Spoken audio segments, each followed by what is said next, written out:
Hello, my friends, and welcome back. We've been on hiatus with the Storytellers due to the 31 Days of Monster show.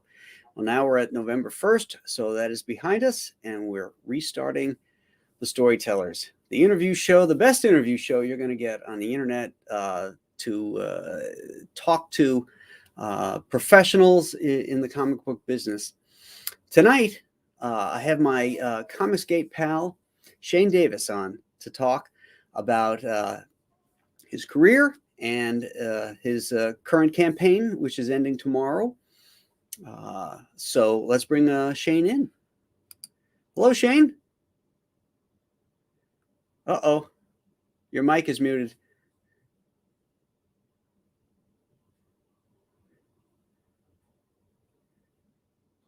Sorry, I had the mute button on. Sorry. On StreamYard. I'm not a boomer. It was on StreamYard. I'm like, I have a mute button here, but then all right, never mind. Sorry, Graham. Sorry. Wow. Boomer. Right. Boomer. I am. How are you, sir? How was the monster thing you did through October? Oh, it was a ball. Every morning at 8 o'clock in the morning, we did 31 Days of Monsters, and by popular demand, we're continuing it on to Monster Mondays. So now every Monday we're going to do another monster movie. Do you just stick to a certain era, or do you just cover all monsters? I'm all over the place. Yeah, we do as far back as silent films and as new as something that just came out.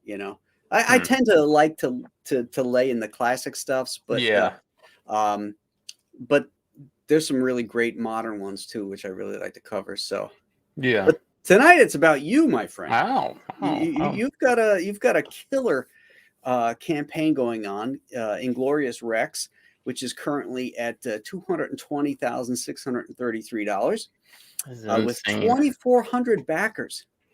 Yeah, I crossed that before I went to the gym. 2024. That hit me pretty hard because I think maybe my first campaign was only 1,700 backers, and that was through In Demand. I think from launch we launched maybe in October and then fulfilled at the end of August. So, that was In Demand backers too. This is like we still have 32 hours on the campaign, and we crossed 2,400. So I was trying to do the math. I'm like, wow, that's pretty crazy. I don't know where this campaign will go because we will leave it in demand a little bit while we work on the book and stuff. So it'll be interesting to see.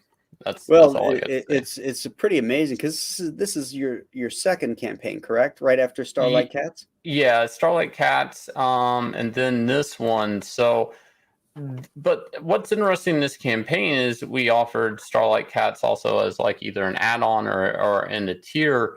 And I think Yancy told me we were selling somewhere moving on to 700 copies of just that. So, if I look at that tier and whatnot, so it's interesting because for me in crowdfunding, I wanted to do different type of books. I did want to do an all ages book, and then I wanted to do more of a monster fighting type book. I'm a big fan of Godzilla. Big fan of basically Gamera kaiju, Japanese type monster kaiju type things. Some anime stuff, but also of martial arts. So I've really been trying to figure out how to put those two things together. And that's where I'm at now with this book. So it's going great. It's better.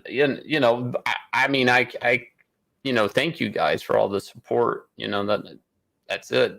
It's going great. I'm having fun drawing it. Campaign mode, I don't know how you are with campaign mode, but it kind of kicks your drawing down a little bit, Oh yeah.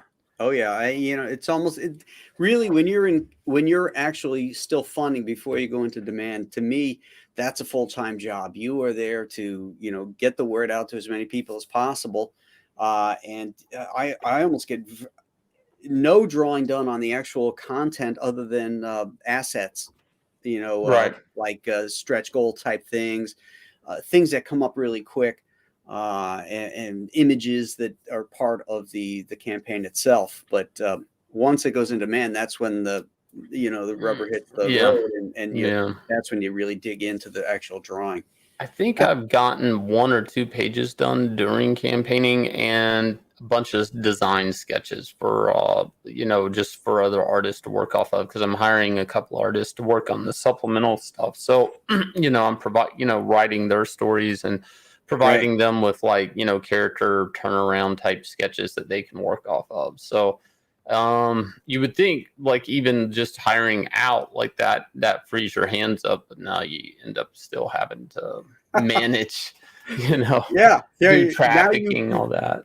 you've taken your artist hat off and you've put your editorial hat on. So Yeah. you're still not getting stuff done. And I don't know how you are about that, but I know we both had dealings with the Kubert School and stuff. But that was one of the things when going through the Kubert School is, we were always shuffling multiple projects at once or multiple assignments. And I find that skill set to kick in really well in crowdfunding, because, there's days when it's like I got to think about my stretch goals or the layout of my campaign, but now I have to switch gears into fulfillment. And that type of switching gears, because even at DC Comics, I never really had too much of a problem with that. Because maybe I would get a cover while I'm working on something else and I would have to shuffle multiple assignments, but outside of the cover, I don't think I'm ever worked on more than one book at a time, and the cover's not a big distraction usually. Yeah. So crowdfunding, though, there's multiple, like you're saying, multiple hats, that you have to pop on and off at any given point in time. Yeah. I'm closing in on the last few pages of Alien Alamo. I've got four pages left to complete the actual interior story. And then I have to switch off and then I got to start working on some of the sketches that are due, ordering material, ordering stuff like backing boards and all the stuff the stuff ships in. I mean, there's so much stuff to do. But I think you would agree that there's no better way to be doing it than this. Well, there's only the errors that, you can control the amount of F-ups, I guess, I feel so I like control on my work. I know that's Joe pushed that on me a lot to try to make color guides and notes. And I was like, well, I don't want to step on the colorist's toes. And he's like, no, people appreciate it if you really have input on every step of the way, because he was always about thinking color when you're drawing, and stuff like that. So I've always liked control on my work whenever I can. And I do like this. I do like dealing with printers and paper. I'd never gotten to pick paper stock aside for one other time. And that's when I was doing the creator-owned book at Image. I got to pick my paper stock and stuff like that. And I honestly, that was a big learning experience going into crowdfunding, because I was hiring letterers, managing deadlines and stuff, and trying to get everything together. And, some people are just bad about managing time, and you kind of have to manage your time. And also Murphy's Law, you do have to expect things to go wrong, because anything can go wrong in crowdfunding. We had they messed up our print order on Starlight Cat, so that threw us off a couple of weeks. But I just Yanzi is like, well, we're missing this one cover, we can't do fulfillment. I'm like, no, we just start fulfilling every order that doesn't have that cover. We just keep going, and wait for that to come in. And you really have to be, I don't know, determined, I guess, but really have a plan and always build in some goof up time. Like, I don't know how you were with scheduling your time when you worked at DC. You'd have an assignment, you'd have a month, maybe 6 weeks, but I would always account, I would take a calendar and mark out what page I need to be done with to meet my deadline. I would just make my own schedule. And then hold myself accountable. And my editors were like, oh, well, where are you at on pages? I'd be like, I'll be here on Friday. And then I would just be there on Friday. If I could finish it early, I would, but I wouldn't ever finish anything so early that would have a lot of redraws. You Yeah, know what I'm talking about. You turn something in super early and then they're just second guessing things. yeah, yeah. I always based my schedule on I knew how many pages I could do a day, and Mm, so then I would just pad it in that way, you know. mm. Some pages would take more time, you know, but by and large, I knew exactly how many pages I could produce a day. Um, so that worked Well, out you good for me. well used to DC Comics, didn't they just have a formula in their monthlies where it was like so many talking head pages, so many action pages. Like it was just kind of like that. Ideally, in a comic, they kind of padded it where X amount of the book would take you longer. Like to Oh, me, splash I pages never and heard double that. pages. I have heard that in editorial, but I think it was in the Bob Schreck Batman group. Like, so That I don't know if figures. that was just a group editor type thing they were doing in that one group in that time of books. I don't. Yeah, I think that's the case because when Denny was the group editor, you know, he didn't tell Chuck how to Yeah, write what to do? stories, Yeah. you know, or what to put in, you know. So thank God I was gone by then. Mm, yeah, it got where people were trying to manage the scripts and the content to manage time. And that was kind of like the beginning of the what I think is the end, where all comics start to now become nothing but talking head pages. Yeah, You know, they really are. I mean, when you see a cover of the Avengers sitting in a pizzeria, you know, sipping a soda, it's like, who the hell wants to buy that? mm, So, you know, you were at DC a long time, you know, and I want to touch on your career at or your beginnings at Kubert first. mm. Um, how did you find out about the school, and why did you choose to go there versus, say, SCAD or SVA or someplace like that? Right. I found it. I guess I first heard about it in a comic book. Mhm. It was probably one of the X-Men issues or something the Kuberts were working on or something, because it seemed like those house ads kind of followed, the books they were on. But I was familiar with Joe Kubert's work because I would like yard sales. I came from the South, and there's yard sales like every Sunday, and there's always old comics. So I would come across like boxes of old comics that as a kid, or hand me downs. Like some of my first comics were like Scrooge McDuck comics, and then some Teenage Mutant Ninja Turtle Archie comics, and then Spider-Man, of course. Like when I was really little, I was really into Spider-Man, but somewhere in all of that, I ended up with some Sergeant Rock comics. And I wasn't really big as a kid. I mean, I like GI Joe and stuff, but I really wasn't big into war movies. Mhm. And the Sergeant Rock stuff really lends itself more to the opposite of what GI Joe was at the time for kids. So to me, it was just like kind of cool, but kind of not. I really appreciated it, the drawing, but I was I was more into more colorful characters than the Sure. Sergeant Rock stuff. Now today, it's some of my favorite stuff, especially as Enemy Ace stuff. I'm looking at a lot. Um, so I did apply to the Kubert School around probably 1999. I think is when I went. Was it 99 or 98? So I went and checked it out, and I'd look at SVA and stuff, and it really came down to like because I think Eisner maybe was teaching at SVA at the time. Mhm. Um, and I was thinking about both, but it was something in the catalog to SVA where they were like, like it seemed like they were really padding it where the students were being geared to work in storyboards more than Mm. comics.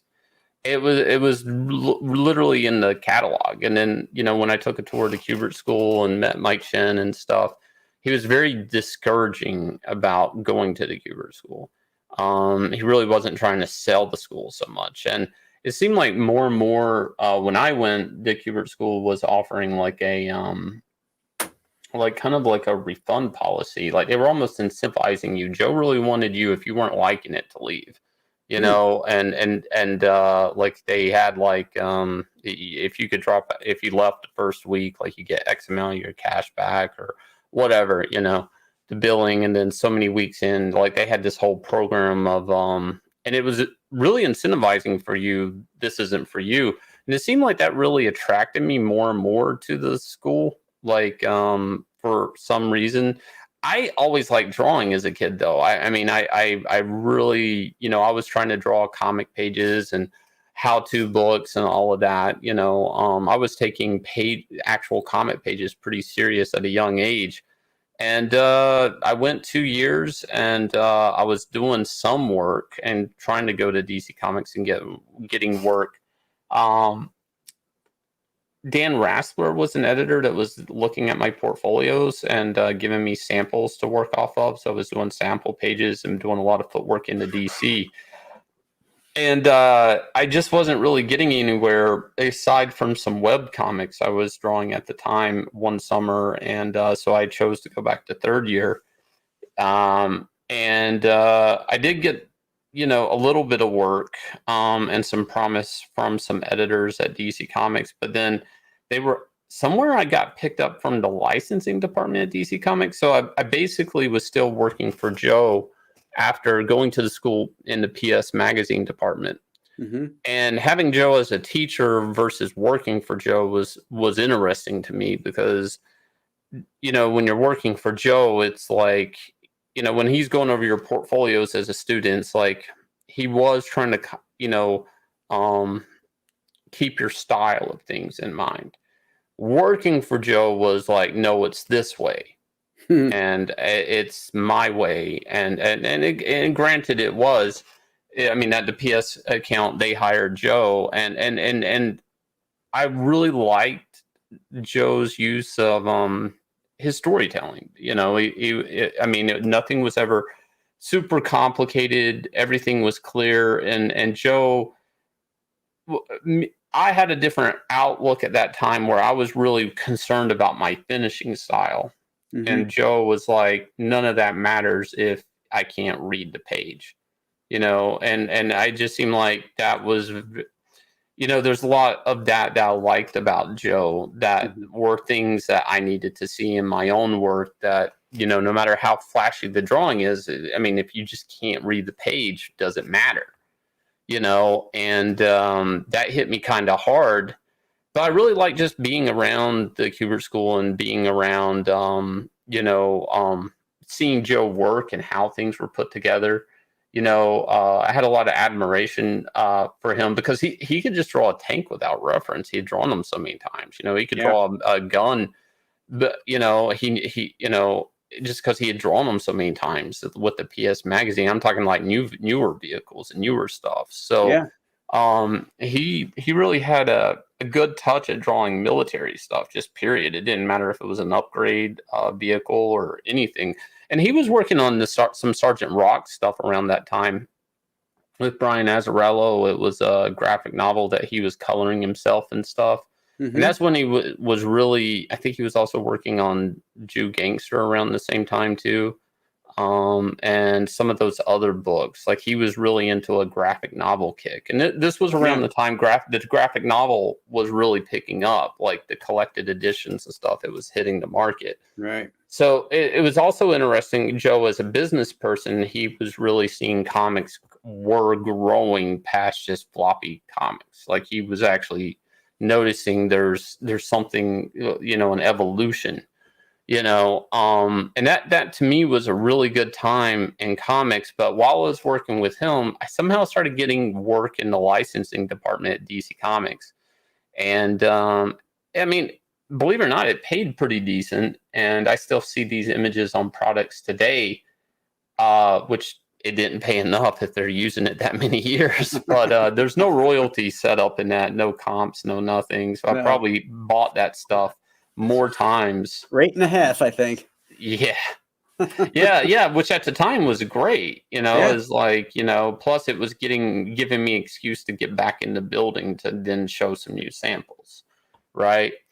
But see, therein lied the problem. There was the licensing department that was actually asking me to, which is super weird. This would have been around the time before the Nolan Batman film came out. Mm-hmm. They were wanting to go through and take all the Garcia Lopez turnaround guides that he had done for years of the DC library. And they were like asking me just to go through all of them and redraw them. which I thought was like, why would I do that? And they're like, well, the licensing stuff's weird because they're trying to sell those packs of artwork multiple times, so they constantly have to refurbish the artwork just to sell it to t-shirt companies again. So they're constant, not, I wouldn't call it recycling, but they're always needing new artwork, period. Yeah. So just because they want to sell that style guide again. So I'd done a few like Killer Croc, Ra's al Ghul, Scarecrow, and Two-Face. And I was also getting some all ages comics work from Marvel at the same time, which was Marvel Age, which was also geared towards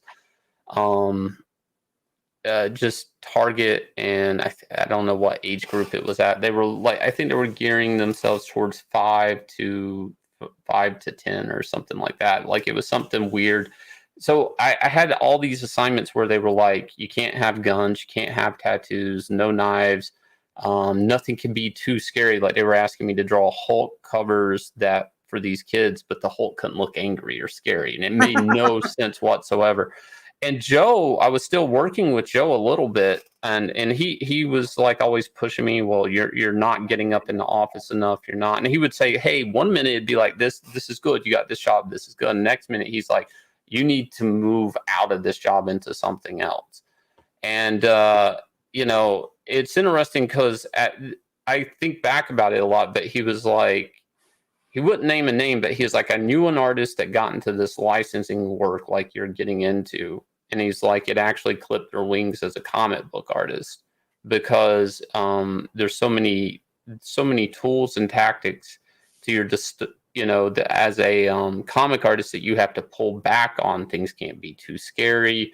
And he was like, when you do this type of work, you're actually selling to the parent, not the kid, because the kid can want it all day long, but the parent thinks it's too scary or too action or too dynamic, like the kid's going to bounce off the bed. They're not going to buy it for the kid. And he had a real understanding of this, and he never named the artist, but he was like, there was a really good comic artist and it just clipped his wings, and I want to see you move out of this and into more real assignments at DC Comics. Like he's really started to see that this licensing work wasn't a thing. And so I ended up I somehow ended up getting a Batman fill-in for Batman 646. I think Doug Mahnke and Judd Winnick were working on it. And Doug Mahnke was working like on 2 books at the same time, Justice League book and that run of Under the Hood. And it was actually not Doug's best work. I like Doug, but he was just spreading himself too thin. He had like a Justice League Dark thing he was doing with Joe Kelly and the Nat. And it was weird because it was coming off of Hush, and they were bringing Jason Todd back, and it was really selling well because it had been built up in Hush, the whole Jason Todd coming back thing, and then Paul Levitz said they couldn't do it. And then all of a sudden, Paul Levitz is like, now you can do it because people like it. It was really wishy-washy. So it was selling. Right. So I basically ended up just navigating from doing Batman T-shirts onto a fill-in issue on a really big Batman book. And everything went wrong on that book but me. Like my inker I only inked 3 pages, just enough that he could get a Batman splash page, and bombed on the ink. So then we ended up with like 2 or 3 inkers on that one issue. I met my deadline, and this was like DC Comics top selling.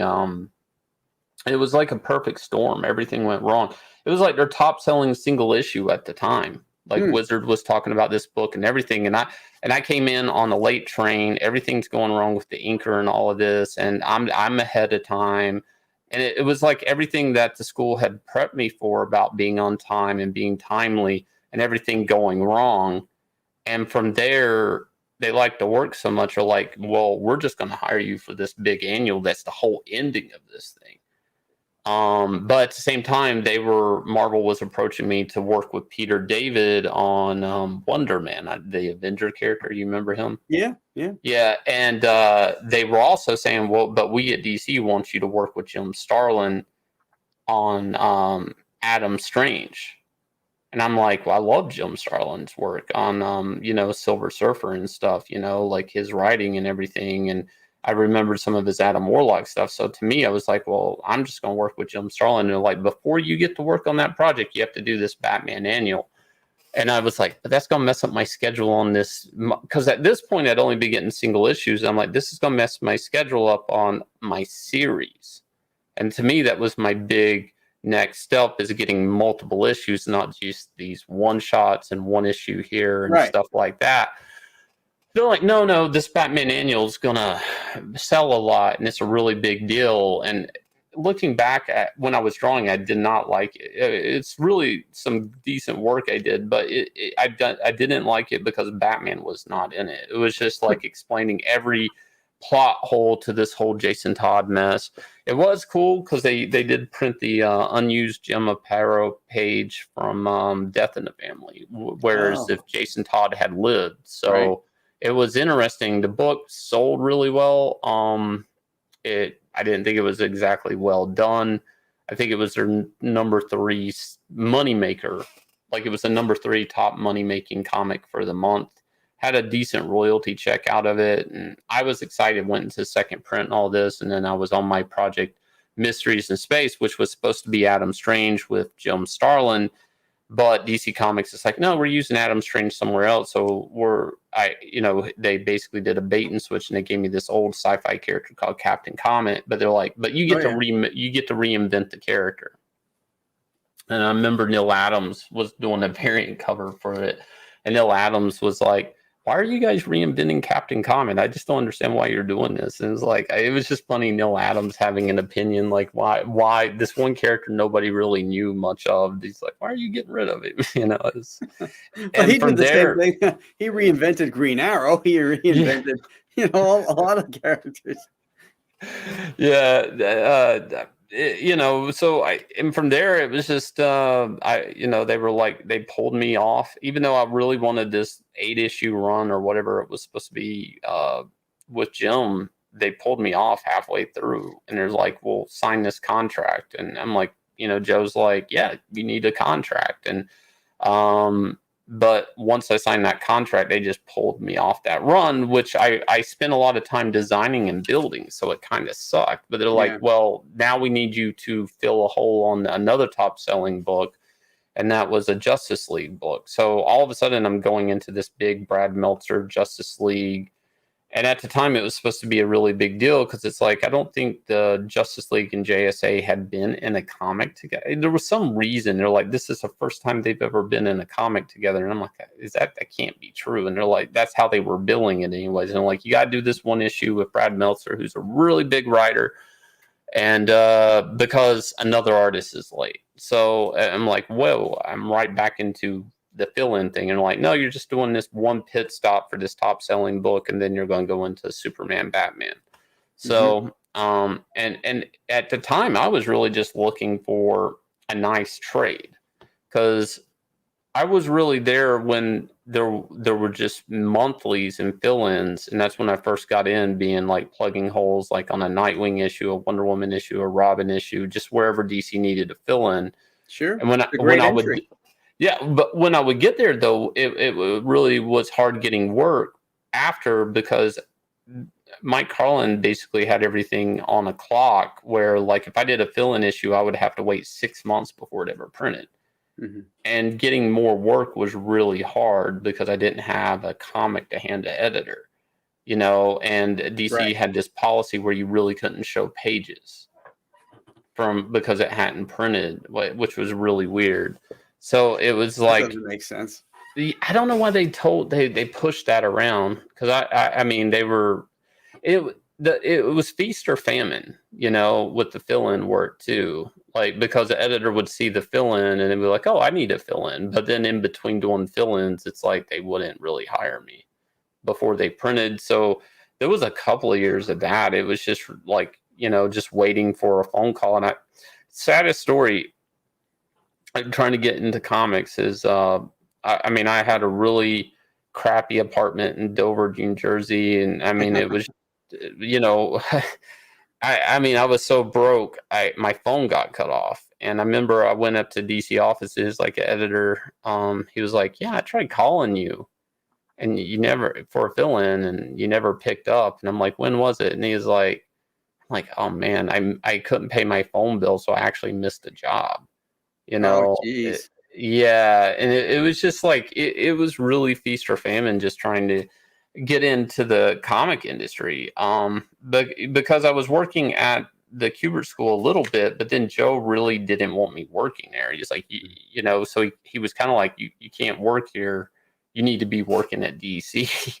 He was really just like kind of kicking me into the offices more and more. So I didn't really want, I felt weird trying to go back and work more at PS Magazine, because it just felt like you know, like I would just get Joe looking at me like, why are you here? You Now know, this just is this is pre 9/11, right?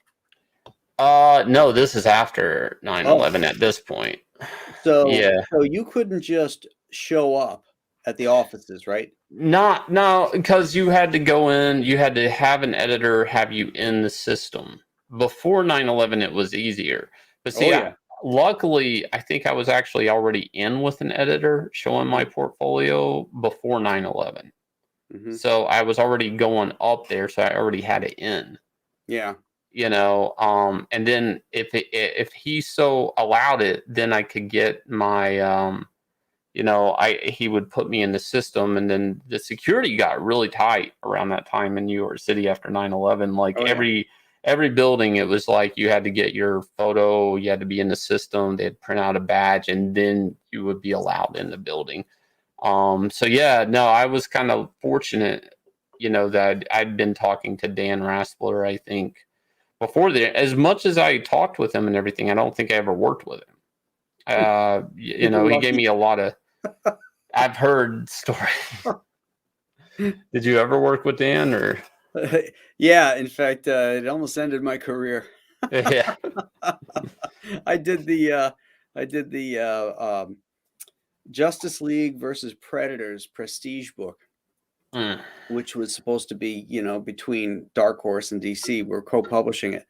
And I had to do designs for all the Predators because it was going to be like one of those Silver Age type stories where, remember there's the Justice League and the Injustice League, and Hmm. everybody in the Injustice League was like a doppelganger for everybody else.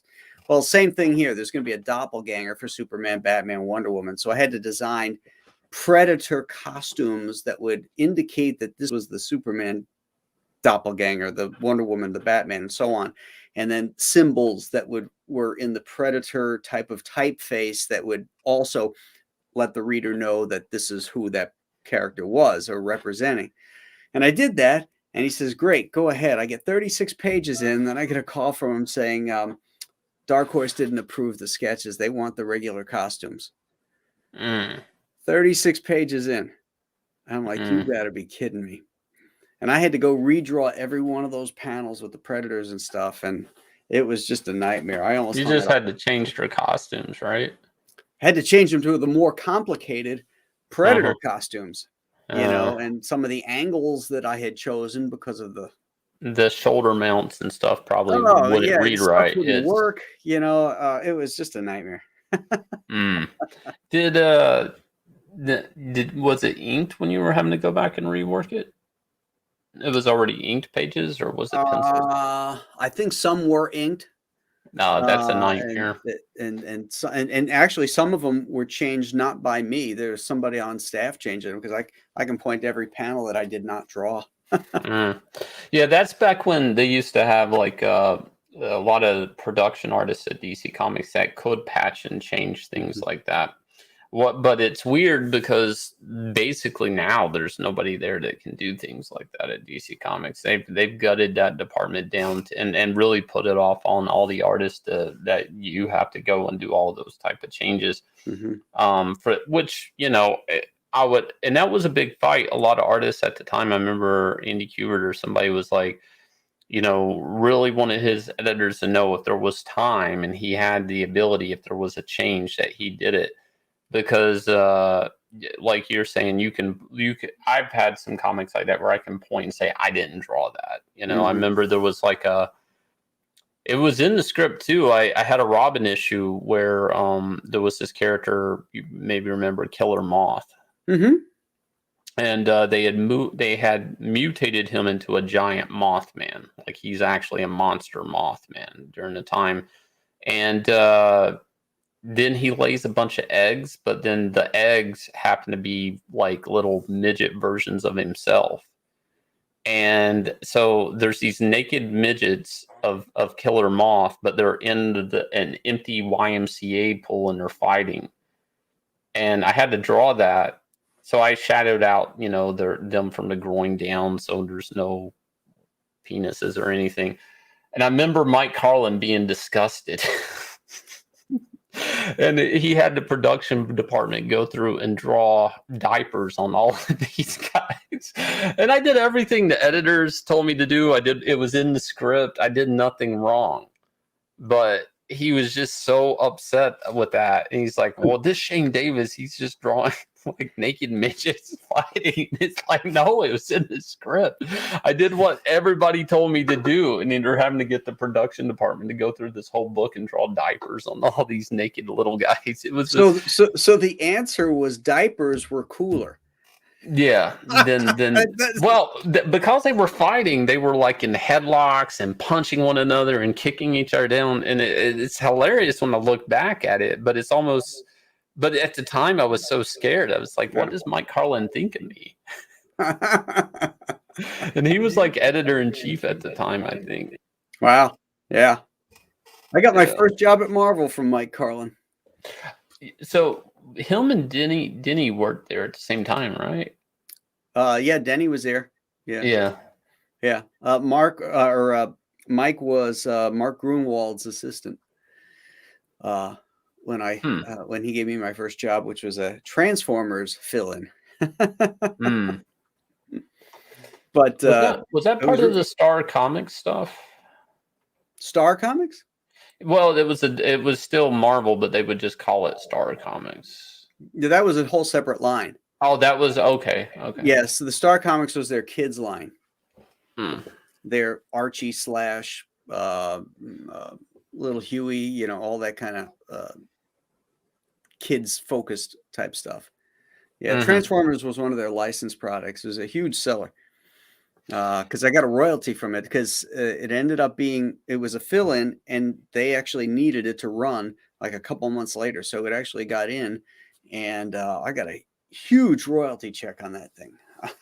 This is a side note, but hang on, there's an echo. Like, if you look on Netflix, there's this documentary, they have The Toys That Make Us or something, and they do a reenactment of the Transformers stuff, and they had Denny O'Neil in there talking about, when they're passing around the figures from Japan, trying to come up with the names in the Marvel offices and stuff. I think Bob Budiansky named them all. Yeah, eventually went to him. I think Denny named 2, and then the rest they tried to pass it off to Larry, Hannah, and Hama, yeah, Hama, yeah, and then it just passed on. Like he was already in with the G.I. Joe thing. But as far as comics, it's like once I got that multiple issue thing with Mysteries in Space and working with Jim, that was probably the best as far as being a freelance artist. Was working with Jim Starlin because he right away was like, hey, we just made a new character here. We need to apply for equity. And I was like, what is that? And he went on to explain all this to me. And he's like, yeah, it's very important. Every time you make a new character, apply for equity. He was explaining to me how like he had equity in Mongol, the DC character, that big yellow Superman bad guy. And he was like, which is basically a dark side, or not dark side, but a Thanos knockoff. And he was like, yeah, it's not a great character. It's a knockoff of Thanos. DC wanted me to do, but he's like, I have equity in it, and he'll pop up in like a toy or video game. He's like, I get quite a bit of money, so he always felt like DC treated artists better. And from there on, every time I would make a character, I would just apply for equity, and it served me well, but I found out later on in my career, a lot of other artists like Dave Finch or people they didn't know. And I would tell Meredith Finch working with her, like, hey, yeah, he needs to go apply for equity. And it wasn't until later on, years later, towards the end of my career, I realized how not great DC Comics was treating creators. And then it just, I just knew to, from Jim, and I don't know, it working with Jim to me was a great experience at the time, and I look back at it, and it's like I probably didn't appreciate the job at the moment, to have that type of freedom just to make every character up on the page, and I was working with Jim, and I was probably more worried about my deadlines and really not enjoying. I mean, I was having fun, but I think I was a little probably too stressed out to really let it all soak in. So, I've honestly never felt like I've had that cool of assignment since Mysteries in Space. It was. I think it was just the fact that I only had one human character, and everybody else was an alien for the most part, or humanoid. And I had a talking dog in it. It was just fun, like spaceships, space cities. So whatever this type of building I wanted to draw, I could make up. It was a blank sheet of paper, anything you can imagine, put on it. That type of assignment. And even though I loved the superhero stuff, there was some sort of magic behind that type of sci-fi book where, like, do I feel like drawing a bat today? So I'm gonna make a weird bat nose alien here. Do I feel like drawing Humpty Dumpty? So now I have a little fat alien thing here. Like anything you felt like drawing, you could just do. And one day I'm probably gonna do another project like that, like where it's just like anything I feel, because it really was like if I was burned out one day, I would just be like, I'm gonna draw a glob monster in the background here. That type of project is I don't know, is interesting if you've not ever done one. It's definitely, I advise every artist to try to do one project like that one day. Well, what was the catalyst for you to say, I'm done with corporate comics, and or was it a conscious decision, or was it something that you were forced into to go into crowdfunding and Comicscape?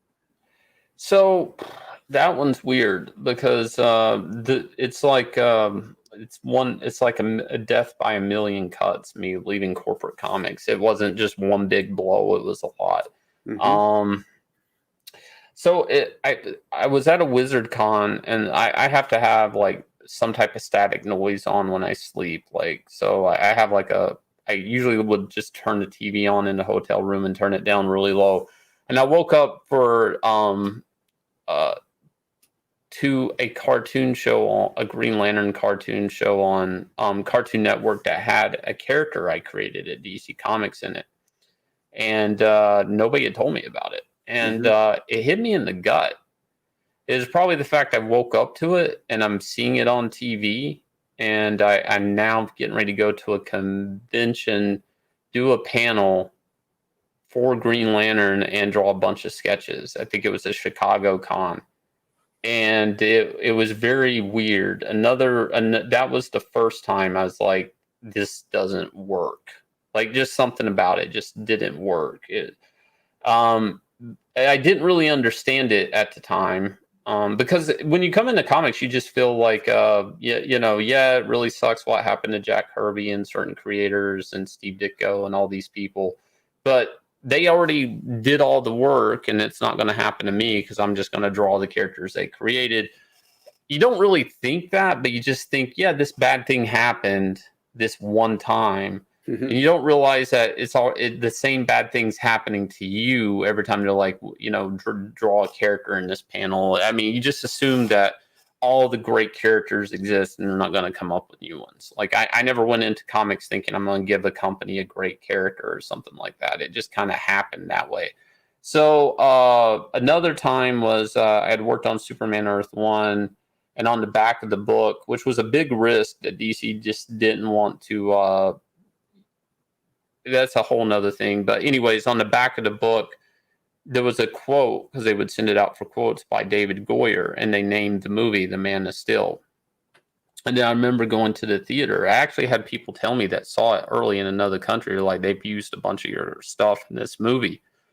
And I went to the theater, and I remember walking out, and I'm just like, I can't believe there's all these little things pulled from this one book in this movie, and nobody tells me, nobody gives me a movie ticket, no special thanks at the ending of it, nothing, sitting through the credits. I mean, there'd even been like articles like on comics websites saying the teaser for it was yanking from the book because there was a specific scene in the book just for the teaser with Zod that was totally yanked from the book, and it word for word, and it was just like it was that I don't that's a weird feeling. I don't know how to describe to someone, and I'm sure you've had that feeling where it's like I remember making that on a blank piece of paper, and now I see it's almost like a dog just grabbing it and running around the town with it. Like I don't know, it's a really weird vibe. Like it's like that really bothered me, and from there I ended up leaving DC and working with the movie company Legendary for a while. And I didn't own any of the stuff, but if any of the stuff became a movie or something, I mean, I was due a lot of money, so I felt like, well, at least if I'm going to get taken advantage of, I'm due, money in video games, money in movie stuff. It's just all baked into the comic stuff, which none of that stuff has ever been developed.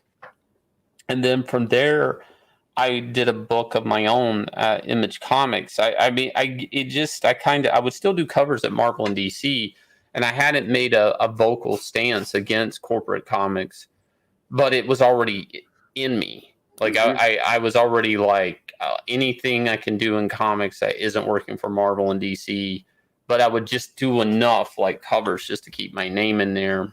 And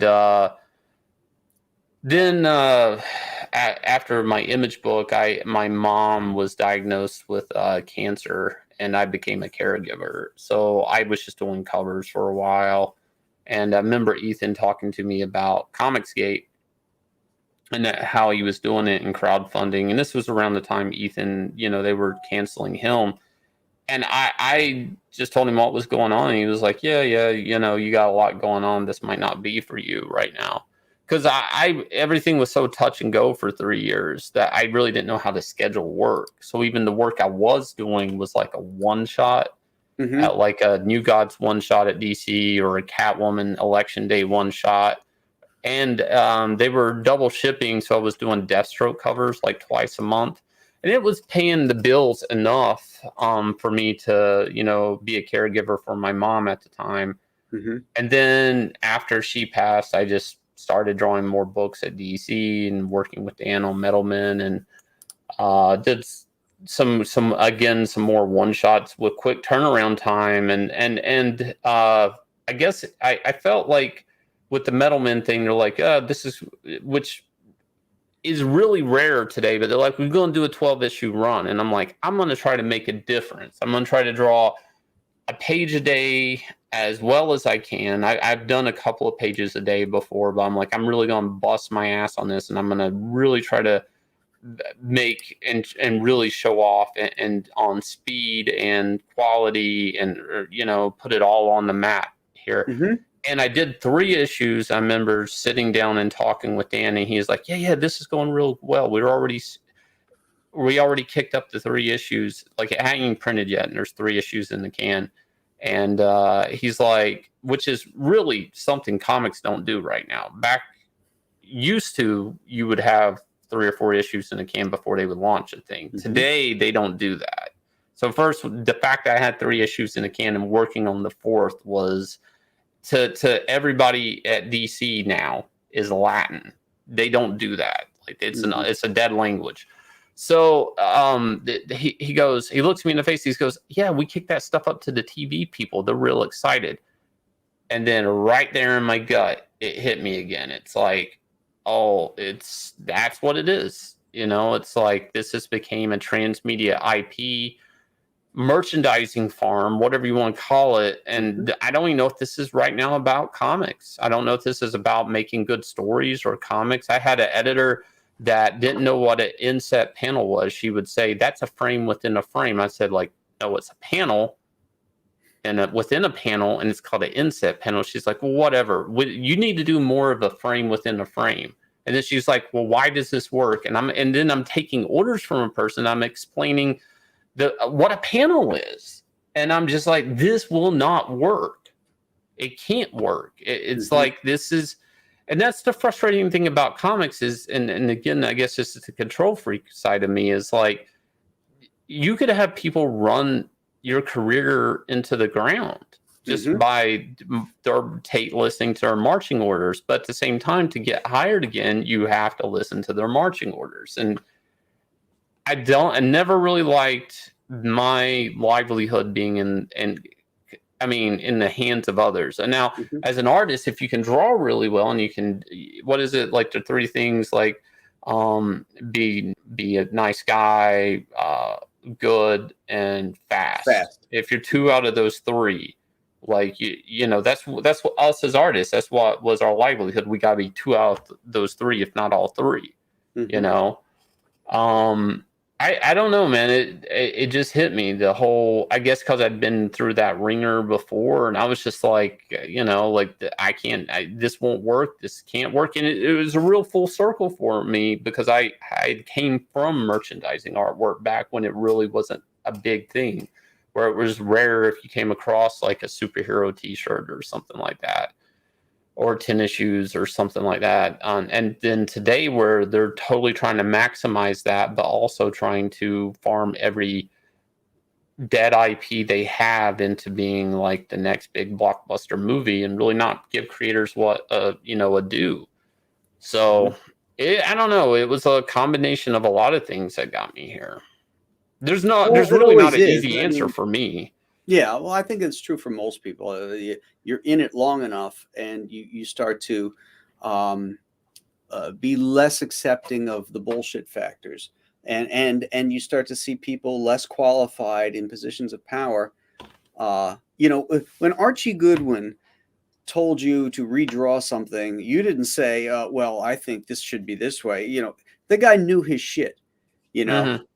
Denny O'Neil, Roy Thomas, Mike Carlin. These guys knew their jobs, and they knew the background of storytelling and art, and could communicate that to artists. So if they told you something, you know, you might not like it, but you could at least respect where that was coming from. Now you've got people that are 20-something years old, that are underpaid, that don't understand the business, that don't understand the art form, trying to tell you what to do.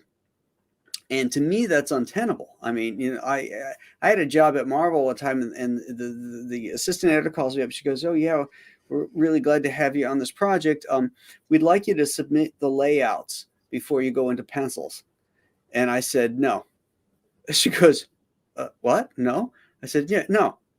I've been doing this for, at this point, it was like 35 years. I had cut my teeth. I made my career on my ability to tell a story visually."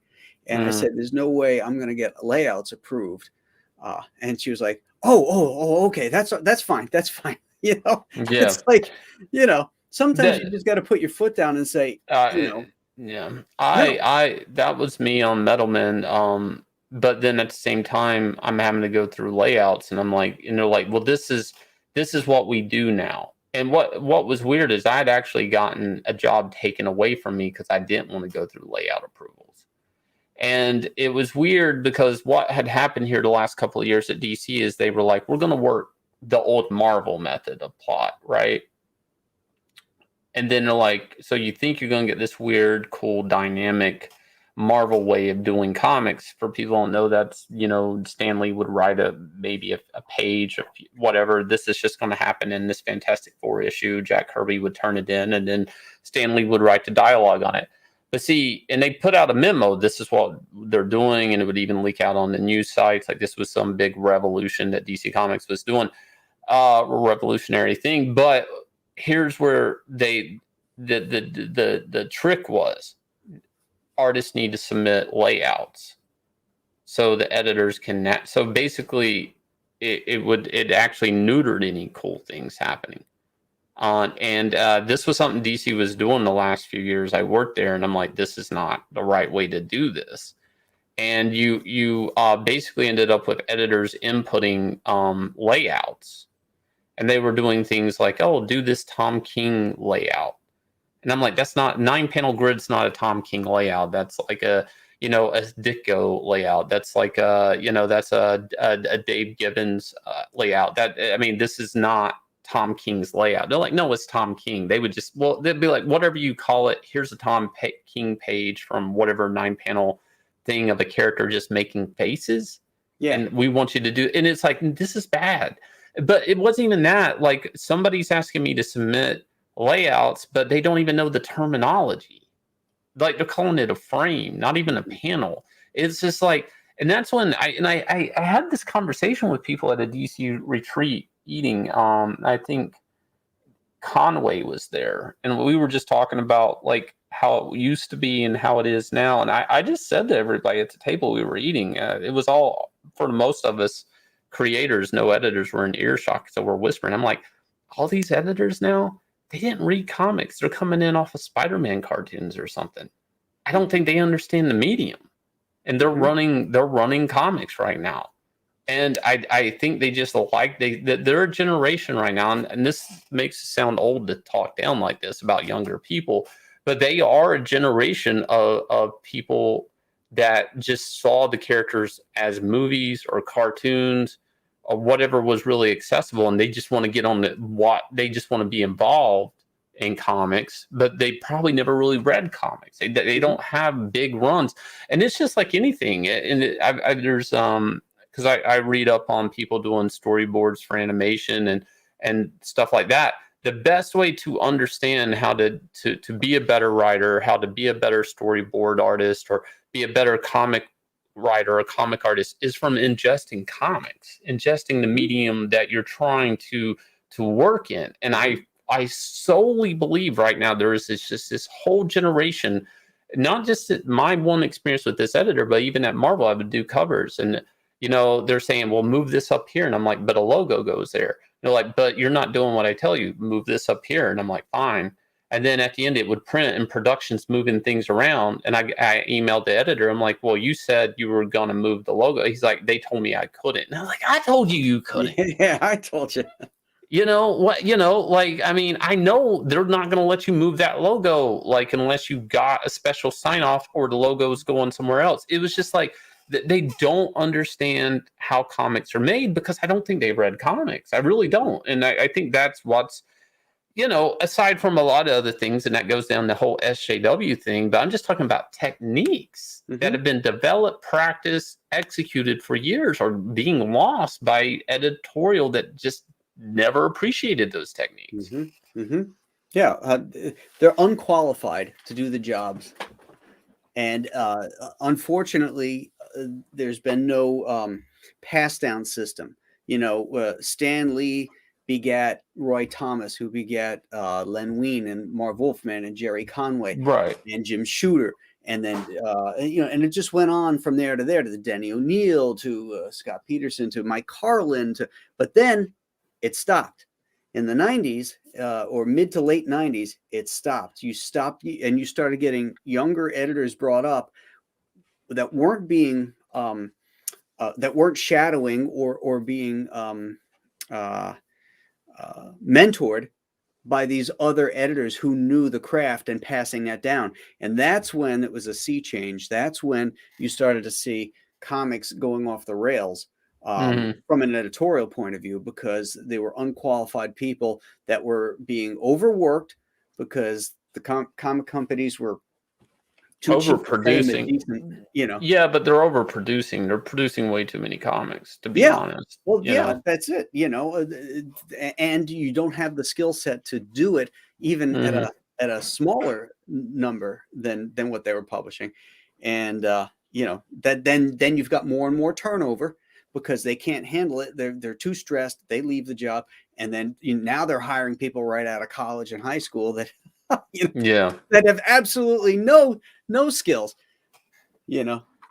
Well, and it was interesting there while he was still there, but they did have like an artist wealth of knowledge with Mark Chiarello. But then at the same time, that was a weird office dynamic because from when I was up there, you could just tell like people, even editors, didn't really want to run cover roughs to Mark Chiarello.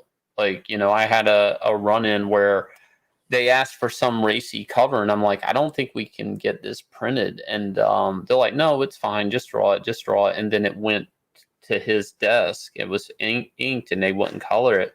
And I had a conversation with Mark, and he's like, yeah, they never sent me the rough. I had to cancel that. And I'm like, and that's when I started to realize, and I like Mark, and I would talk to Mark a little bit, but there was this dynamic where the editors didn't really even respect the art director that was up there. Yeah. And that was already happening. And Mark Chiarello knows his shit. Yeah. That guy is a talented artist. He's a great guy. And I even said publicly when they fired him, and Roger Rivera was the final straw, that it was the burying of that company to me. And they've been running without an art director since. They never replaced him, you know. And they're supposedly turning out every month 80 to 50 some odd issues of artwork with no art director, with a bunch of editors that call a panel a frame. I mean, I'm surprised that the wheels are still on this wagon. I mean, to be honest, I never would think in all of my years from just buying comics or watching animation or anything, go, here's a company that deals in graphics that don't have an art director. Like, that makes no sense. Just in the corporate letterhead, that makes no sense. If somebody said you're going to buy stocks in a company, you want to put your money in this company that deals in paper art, but they don't have an art director, I would say no. You know, that's a bad investment because they're eventually gonna rot. They don't know what they're doing, and they've been, ever since Mark left, they've never replaced that position. And the fact that they're that arrogant that they don't think they need any type of knowledge of artwork to make comics is ridiculous. Well, they're a business that is supposed to be telling stories, and they can't even do that right. You know? All they're doing is creating stunts and events, and that stunt is that same, you know, rabbit out of the hat. You know, the stunt is we're gonna gender swap, race swap, you name it, this character, instead of writing stories about that character doing something. You know, they can't tell small stories anymore. That's beyond them. Everything has to be a big event thing. And quite frankly, it's boring. It's the same. It's a one-trick pony, you know? I also noticed how much things changed because I remember I was talking to Dan one day about Cosmic Odyssey because I was working on some of that Kirby stuff, and I just remember saying, this book, whether you like Mike Mignola or not, and I like that era of Mike Mignola and his drawing, but I'm like, that book is actually a solid book. Like, as far as a big event that's really contained, and it's a really good story. Yeah. And I'm like, there were consequences. The characters, you know, they moved through things. A lot of characters were introduced. And he kind of shook his head. He's like, yeah, but something like that, you know, today, you know, like, it's almost was looked at in modern comics today, for better or worse, and I'm going to say for worse, as a missed opportunity / failure. Today, if the modern comic industry, if that slid across somebody's table, they'd be like, how do we make this into an 8-issue event with 12 spinoffs? And we're going to charge $1 million for this event to even understand it, you know? And the thing is it was an event. It was just a cool book, you know? It had a really big story. I don't know if the industry, the way it's running, even getting out of the SJW stuff and relying on these big cash events, I don't know if they could make a really good comic like that today. I think they would water it down and make it and price it out that you're almost having to spend like $400 to understand this one story, and it would take a toll on the story. You know, and it's like, I don't know if the American comic book industry could get back to those basics like that, you know. I don't know. I get, that's why I say where I'm at now, it seems like a death. My mainstream corporate comic career is the death of a million cuts. It's like little things like that just all compiled together. And I'm like, I remember waking up working at DC, and the first thing I would do is I'm waking up, drinking my coffee, as my head's in my hand, is like, how is this going to keep working?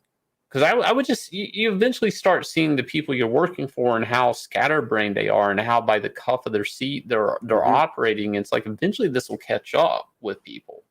You know, I would do covers for books that they didn't even have scripts for going into the catalog. And it's like that's eventually going to catch up with you. You can't run comics like that. You have to have a story, but you're just trying to just sell an idea, a book, without ever even knowing what you're doing with it. Yeah. It's like, and then again, granted, I got in working when Mike was editor in chief, and they were always 6 months ahead on everything. Whether it was a good or bad comic you were buying, they planned that out 6 months in advance, and at least they had a plan. Today, they don't have a plan. They operate with little to no plan. You know, it's you know, I feel like I was lucky, you know, that I was in my career that I worked in comics at a different pattern. You know, I saw a lot of different changes happening, you know, going into even the graphic novel. You know, the graphic novel changed. A comic couldn't be a 2-issue story anymore. And now it had to be, every comic story had to be like 5 or 6 issues. Right. So that they could resell it as a trade paperback. And there's probably a lot of comic stories that wasn't the best thing for those stories. They probably shouldn't have been 5 issues. It was a 2-issue cool story that then gets diluted into, you know, a 6-issue or 5-issue story. You know, and then come all the talking head diner scenes to pad it out, right? Right. Yeah. But you know, that's the beauty of cutting loose, because there's only 2 kinds of stories. There's good stories and bad stories. Bad stories, yeah. And how long it takes you to tell that story. If you take too much time, you can take a good story and make it a bad story, or you can take a mediocre story and make it a great story by shortening it.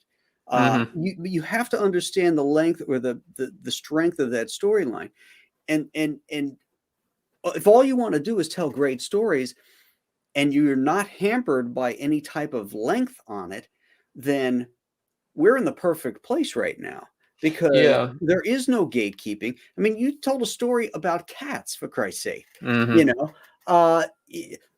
try selling that to somebody like Marvel or DC. You know, maybe you did try to sell it and they turned it down. I tried selling the Chenoo to a bunch of publishers, and the same thing with Alien Alamo. But I believed in these stories, even though there were once one and done type things with threads that are going to go through to other stories. I knew I could tell a really cool story within the page length that I allocated for it. I didn't have to pad it, or I didn't have to shorten it. I used the amount of pages I needed to tell the story. And that's, I think, is what's great about crowdfunding, is that we can do this now. We can tell all kinds of crazy stories that nobody else would publish, but you believe is going to be great. And then it's up to you to make other people believe it as well.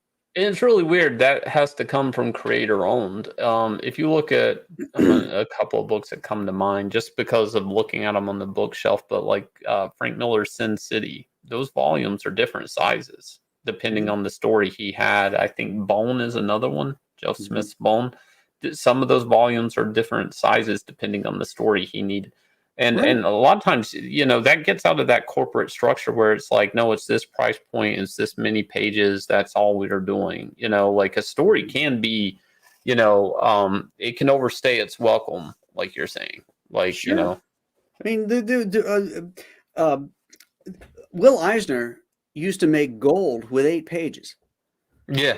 You know, with the Spirit. You know, if he had padded those out into 20 some odd pages, he would have lost the impact of a lot of those things. It's get in, get out. It's, you know, it's like I always talk about, like some of these old TV shows, like The Rifleman. It's a half-hour show. There's no room for fluff. There's no room for padding. You got to set up your characters. You got to put them in motion, and you got to let it go. And then you got half an hour to tell it. And some of those stories are the greatest half hours I'll ever spend, you know? There was, I think it was a director in the commentary. I was watching a movie, and he was like, "Yeah, this script has tons of plot holes and mistakes, but as long as I keep the viewer going forward, that's the number one rule. Just keep things moving forward."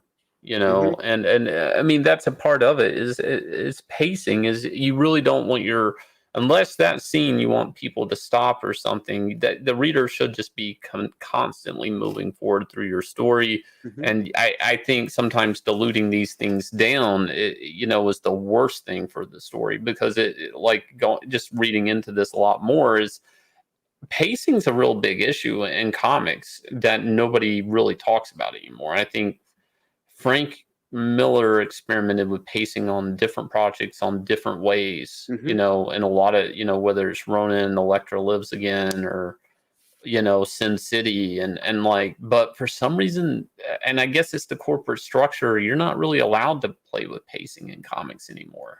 Like, you know, like it's almost dictated by the corporate page count. But then, like I said, it's not even a single anymore. Once everything kicked into trades, everything's paced or laid out to be, you know, 6 issues, 5 issues. And again, I remember Spider-Man issues. I mean, a lot of those Stan Lee, Steve Ditko Spider-Man issues, they were one and done issues. You Sure. know, the first run. I mean, that was it. You were introduced to a villain, and it was like it was almost like TV episodes in a weird way, where it was like there's you know the couple of pages of Peter Parker daily life thing, the bad guy, and then you know, so many pages of Spider-Man fighting the villain and then ends up back with Peter Parker and whatever, Hmm. however it reflects his home life, you know, with Aunt May or something. And I mean, there was something very, I don't know, like a laser edge about that, you know, that it was so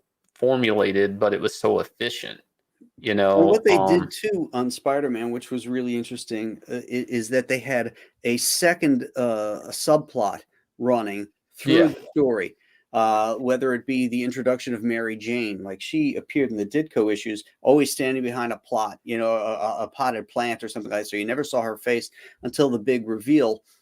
You know, hey Tiger, you know, you just hit the jackpot scene with that Ramita drew. Hmm. But Hmm. that was a subplot that was going through, and then there was also the then it comes to fruition and becomes the main plot, and that was a technique that they used very, very well to keep readers coming back every month, that they would plant seeds and develop that little subplot in the background. Meanwhile, Spidey might be fighting the Sandman, but Hmm. you know, Harry Osborn is, you know, discovering that you know, Peter Parker is Spider-Man, that he actually killed his father, you know, and then that story comes to the forefront, and they kept building that way, and it was a great way to keep the reader coming back. And that stuff carried on into like the Chris Claremont X-Men runs and stuff where you would end up with these shadowy villains that at the end of a arc that he maybe doesn't pick back up on until a whole nother, I don't know, 10 so issues later. Right. You know, later.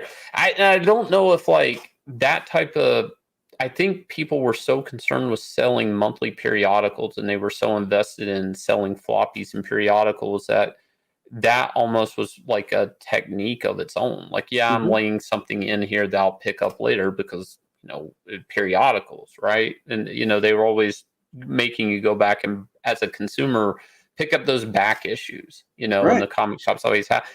Now, those techniques are gone. Like, I remember when I was working on Metalman, it's like they were trying to be cute and add, like, oh, editor note at the bottom of a panel. And I'm like, you guys don't do that anymore. Like there's no the reason for the editor note isn't it doesn't exist. And they were even doing it wrong. It's like well, you Hmm. would have to really point back to an issue that, you know, exists, but you're not it's like they understood that there was a charm to that, but they didn't understand why. And it was really because they were more focused on the periodical side, whereas now the trade side it almost I don't know. It compromises a lot of cool techniques that made Hmm. comics special, and it made comics more of a longer form art form. I don't know. Like it's interesting, but again, some of this is just me looking at it as a reader. You know, Hmm. like I really, I really wasn't working too much in comics when they were doing that type of thing. I don't understand the logic behind it. I assumed it was always just to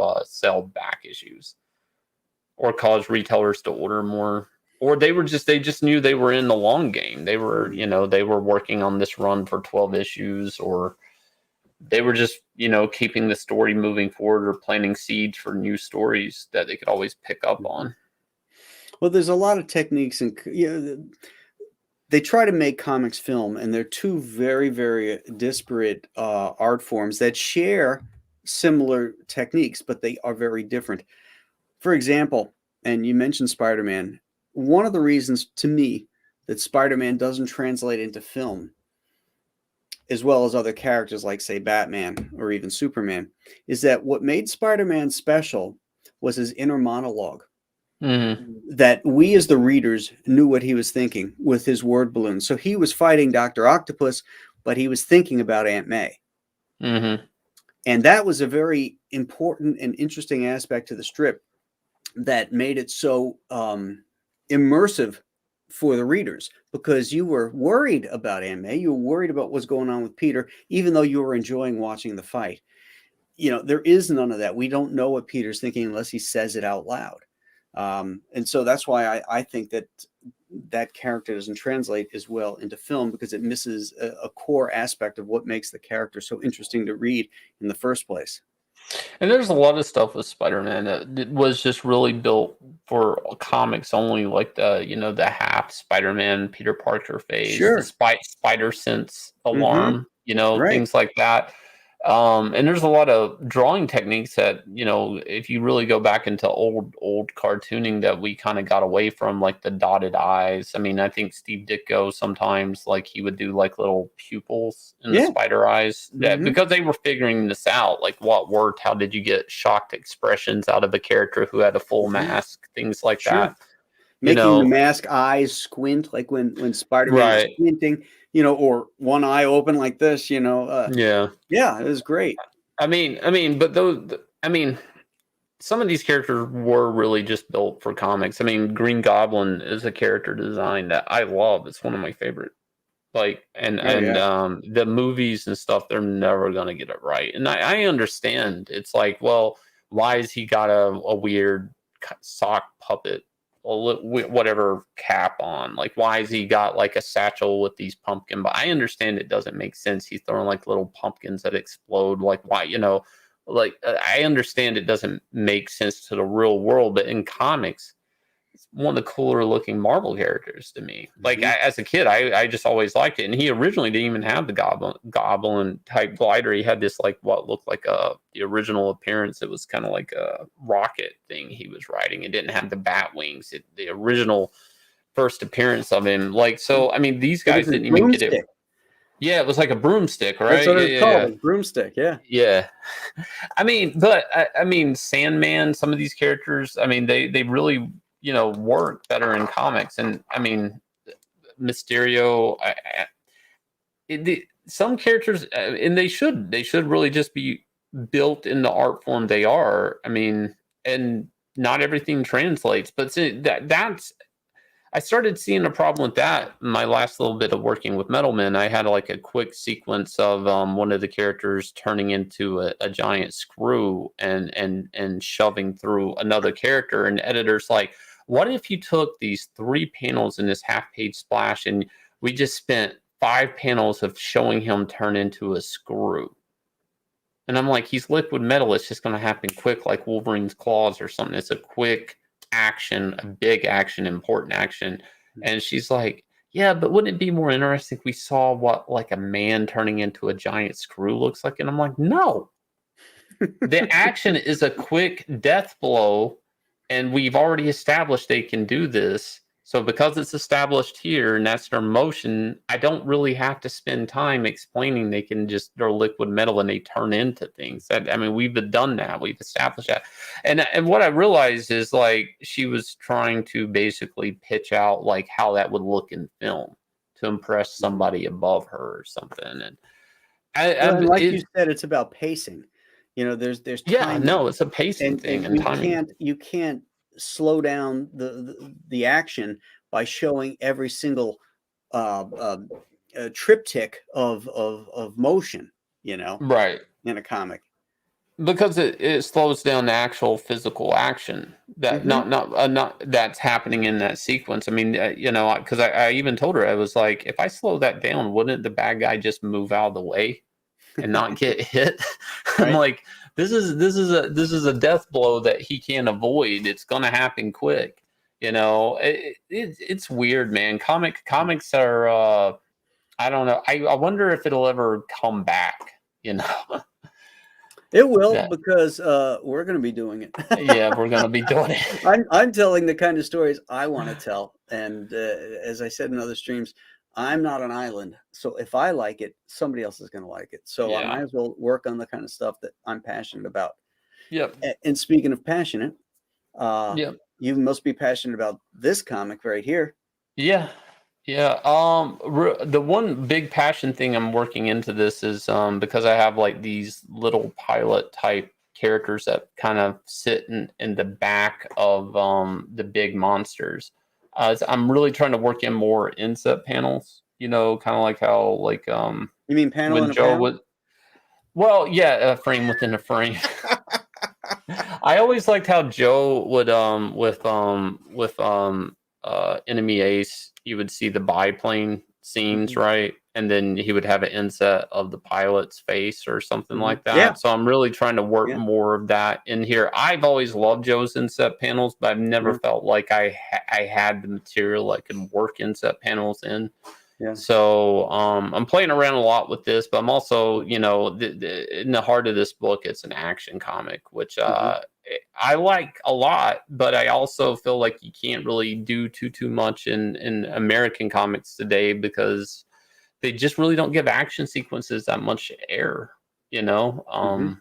they just don't. You usually end up with maybe a big splash page of a punch, and that's it. Whereas, like, I'm really trying to spend some time in the ring with these characters, punching and kicking one another, and I'm really trying to. What if I could just mix Godzilla and Rocky into one type thing? So Oh, no, there's an elevator pitch. I like that. yeah, Hey, yeah, let's play the video. yeah, definitely, definitely. All right.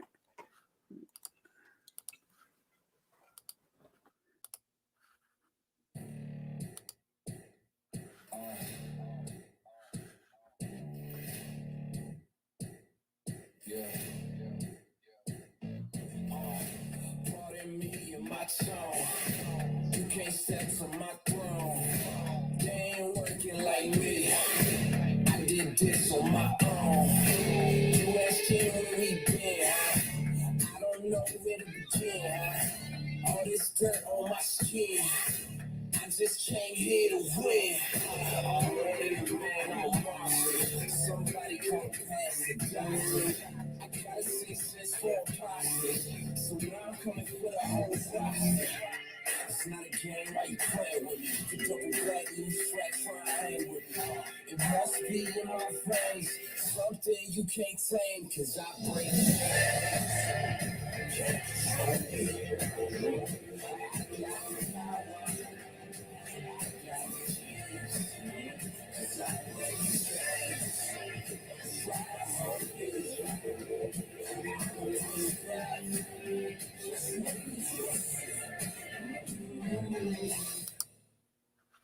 Man, I love that music.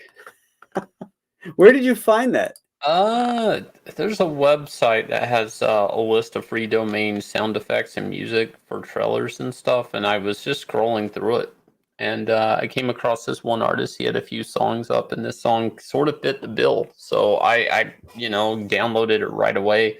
Yeah. And but he's put out some other songs that sound really cool, but they're not free domain now. Like you have to pay for them. But they Do you know who his name is?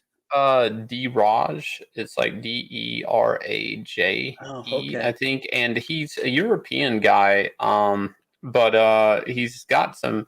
Like I said, he put out like a whole new album after I grabbed this, but like I think you have to pay for each song type thing, like to Okay. use. So like he got in there and people liked it, and now he's selling it. So really good guy.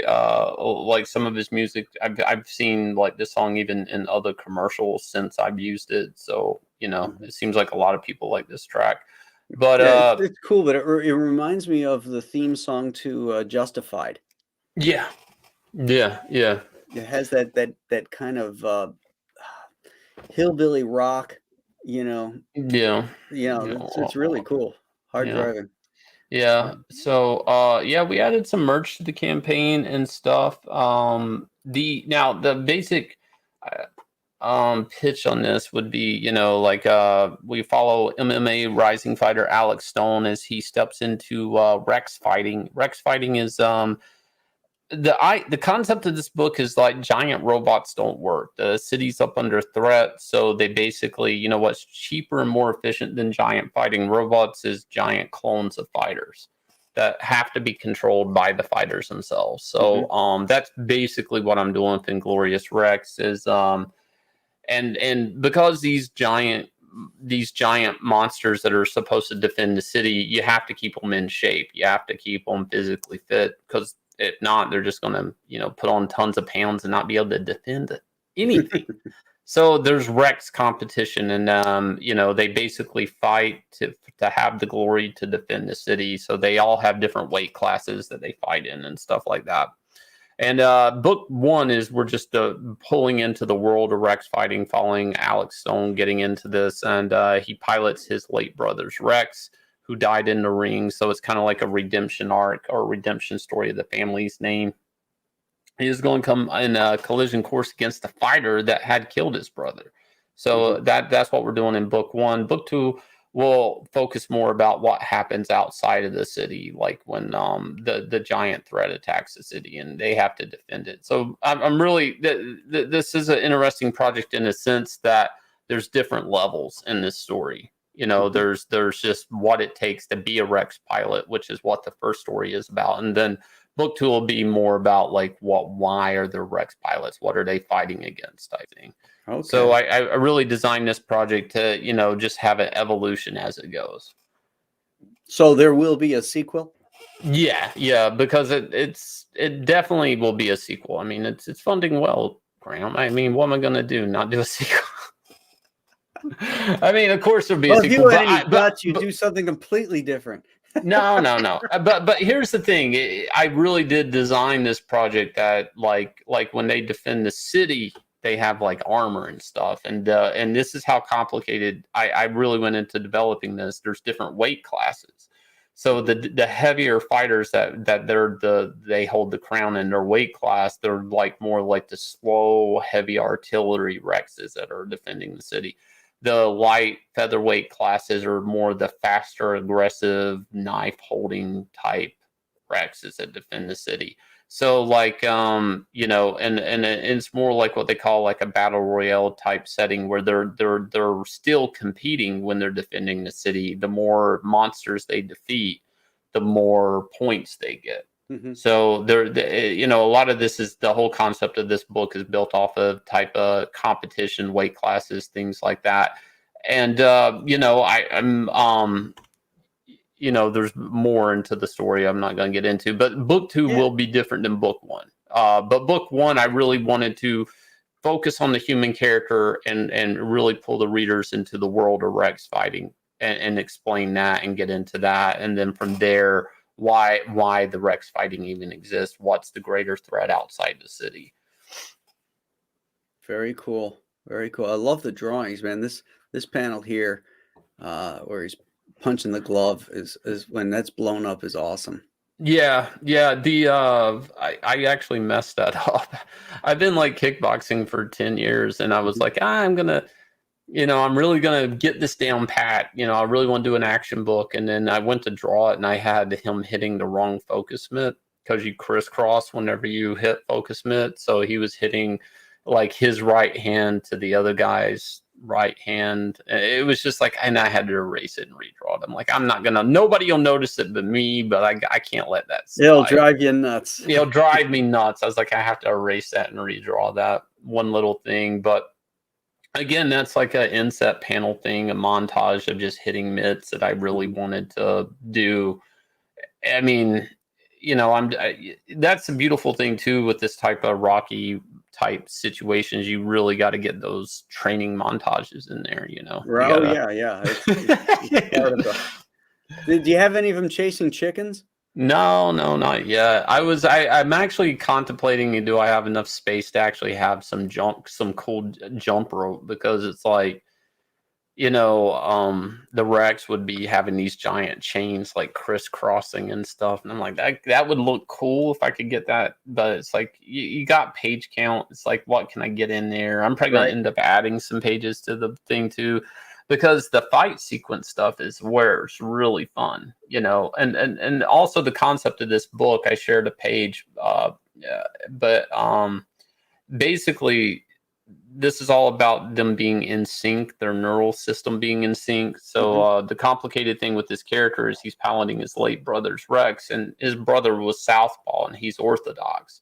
So I'm really trying to build this whole, he's a flawed character in a way in his situation and fighting and everything in these situations, kind of like Rocky Balboa. His flaw was he was a Southpaw. That was the whole thing. Mickey was like, "You're always Right. going to get beat. You're a Southpaw." And for people who don't know, left-handed fighters usually are handicapped in the way that they don't have anybody to train with. They holding mitts or even sparring, everything's off. So they're usually, but at the same time, that's their advantage, because when you fight them, everything's off. So I'm really trying to build this in the story where he's in the ring. He has to really be focused and at ease with his Rex. For them, they're not on the same page. Like, he's wanting to move left, the Rex is wanting to move right. Everything's going wrong in the ring. So high stakes and all of that. How many pages do you have completed so far? I have about, like, I have 8 done, and and a batch of 10 I'm working on now. So, and I've been looking where the campaign is and about adding pages to it and stuff like that. So, What's the page count going to be at this point? 48, but I mean, I doubt I can get all this done in 48. It's probably going to end up, I'm probably going to end up adding to some of the action sequences and stuff like that. That's the problem with that. That's actually the problem with the action stuff, is it's really it's not about just drawing a million punches, but it's about having the right sequence of punches. I had a really cool Orion thing I had done, and You God's thing, and the whole climax of that issue was just to this one point of Orion snapping Calibac's arm. And a lot of dialogue behind it, of course, but it's just building to that one big moment in the fight, that where the tide turned, and I really want to get that type of climax in this book, in the action sequence. And that's going to take a splash page or something here or there to get that across. But you really want to build up to that moment, and right, make that splash worth it. Yeah, but at the same time, what I really like about, like, the Rocky movie, or even if you look at the newer ones like Creed or something, and this is where it's going to take some extra pages, is I got to draw a beating happening on this character, and that's going to take some pages of just this character getting a long beating through some rounds. Right. And in the story, his dad's his trainer. So there's a little bit of drama there, where his father lost his son in the ring, Alex's late brother, and now his son is taking the Rex and he's piloting in the ring. Well, this Rex is technically partly a clone of Alex's brother, his son. So there's a lot at stake in this fight, because he's got what's left of his late son plus his other son in the ring, and there's a lot of family issues within the story. And so even though I'm just drawing them fighting in the ring, there's a lot of family drama going on in the corner. That's great that you got getting in sync backstory going on here. Well, I just really want that type of, the whole thing is a balancing act and a meditation to get in sync with the Rex. But at the same time, there's so much family drama happening in the corner between rounds that, it's a beautiful story. I'm really glad I'm getting to do it. I thank everybody for funding this and helping making this happen. It sounds like I'm and I know I sound super ambitious with this project. It's like, Shane, you're drawing big monsters, little guys plugged in their backs, neural systems, this, that. And it's like, but I want it to look cool and fun at the same time. You know, that's the number one thing. I do want this to be an attractive book, a fun book, something you want to look at, something you want to flip through. Hopefully you like the artwork and you come back for book 2, you know. And we also offer Starlight Cats, again, for people with a new Kelsey Shannon cover. We've had about 700 people, it's moving into 700, pick this up. So a lot of people like Starlight Cats 1. So thank you guys. Again, this book I wouldn't give to just any little kid, but if you want to back this book and also have a book you can give a granddaughter or a grandson or something like that, Starlight Cats is a good add-on. Excellent. I think you got some cool swag here too. Yeah. Got some baseball caps, 9 Lives beanies, and ball caps. So, you know, we are charging one shipping fee. So, like, what I mean is, like, if you want all 3, make sure to add on, and it's just one shipping fee. Like, so one-time shipping fee if you get all 3. So what you do is you just pick the one hat you want, add on the other one's one-time shipping fee. Perfect. That's a good deal, gang. Yeah. The problem is you have to do it kind of like in bulk. Like, you have to put up all this stuff at the same time. That goes the same with the Inglorious Rex t-shirt. If you add that again with the hats, you can add this shirt on. You can get all 4 with one shipping cost. They are separate though than books. You can't add them onto the books. These will probably ship out separate from the books. Mm-hmm. Yeah, I think I'm going to have to do the same thing with my Compass Comics swag and Alien Alamo shirts. It all comes in at different times. That's the issue. Is it's really hard to get all this stuff coming in at the same time to do all the fulfillment. You have to store it too. Right. You know, a lot of factors. Offering head sketches also. That'll probably come down sooner than later. It's been filling up, and I don't know about you. Do you put a cap on yours, or do you just let it go? I do. I didn't, but for this one I did. I put a cap on. Yeah, because it was taking too much time to fulfill that. And I love doing sketches for people, and I don't do cons anymore, so this is a way to get a sketch for me. But at the same time, I don't want the sketches to interrupt the book making process. You know. Right. And then you can do a better job on them too if you don't know you don't have a million of them ahead of you. Yeah, dude, I look back at those DC sketches I would do where I had to sit at the booth and do them, and I'm like, I should never do that. If I'd never sit at the DC booth and try to do 100 sketches in an hour. Like, did DC pay you for that? No. No, but it was like, hey, the kids like your stuff, whatever, and it's like, yeah, but I can't do nice sketches either, Right. So now, what is this one, your fighter name here? Some people, it's just funny because it's a tournament and there's a billboard in the book of all the people in the tournament, so I just allowed people, if they want, they can have their name placed in the book. You can have a fighter name, like it'd be like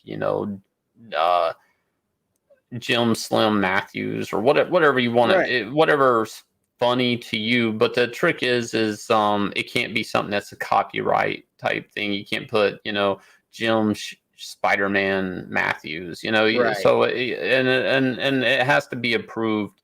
But believe it or not, I think we had 5 or 7 people wanted their name in the book and on the fighter board. So nice. Yeah, I just thought I mean, I never really expect to sell these, but there's people in Comicsgate, they want to be drawn into a book. They want to be, of course, I'm going to have reaction shots from the crowd, so people are getting themselves drawn into certain sequences where I'll get your likeness in there and may ask, do you want a screaming face, a happy face? I'll work you in, though. And you got the original artwork from the thing too. Yeah, both covers sold the first day, so I had to add up the original cover or the original artwork for the supplemental, which is I did for my lenticular card, and it was 2 pieces of original artwork. So that's up for sale now, which is also the cover for the supplemental, but it was the 2 images for the lenticular card also, but it's also the supplemental cover. So added that. I really didn't expect to sell as much original art on this campaign, but it's been moving, especially with the covers. You never sell any stuff on the art auction, do you, Graham? No. Yeah. No, I stopped selling my art years ago. And I only put pieces up occasionally, like during my campaigns, to keep it more in demand, Yeah. and to hold on to good stuff. I sold a lot of good stuff years ago, and then I see it, up on Heritage or something like that, and I'm like, oh man, I should have held on to that piece. Yeah, I have a lot of my stuff from Superman Earth 1 and stuff that I've never sold, and I've always felt like, like that cover had like a very aggressive friend of Jim Lee try to buy that cover, and I just refused to, and I felt like that actually hurt me getting work later on. It was just really weird because the guy ended up working there and picking people for covers, and I was like, I bet you're gonna remember me not selling that cover to you. And I guess I was like, well, one day it'll, if I'm retired or something, I'll sell it. Yeah, exactly. Need it, Yeah, I'm getting to the point where I got weddings to pay for. So. Oh yeah. Congratulations on that. I remember you saying that. Like, congratulations. Thank you, and congratulations on Pterodactyl. The new baby. Yeah. She's actually sleeping pretty well, so I'm fortunate. That's fantastic. Yeah. This box right here is a great idea, and I got to do this next time. By outlining your add-ons, encapsulating them here on the main page is a great idea. People get confused. Know what you can look for. Yeah, well, I noticed in the first campaign, people would refund and add on what they want and back, and I was trying to figure out if there's any way to navigate that and avoid that type of misstep. Where the chargeback. People don't know when you refund like that, and it's okay if you don't get your order right. Do what you need to, but I was just trying to avoid that extra chargeback. For somebody figuring their order out. Yeah, it's brilliant. I'm going to steal this. No, you're my next campaign. Yanzi came up with that. I don't know if she saw it on somebody else's campaign. I don't know if we thought it up. I don't know. So, we were late to putting up our stretch goals. So people were mad at us at first for not having our stretch goals on day one. I advise everybody not to do that because I feel like you maybe don't know what your day one's going to be.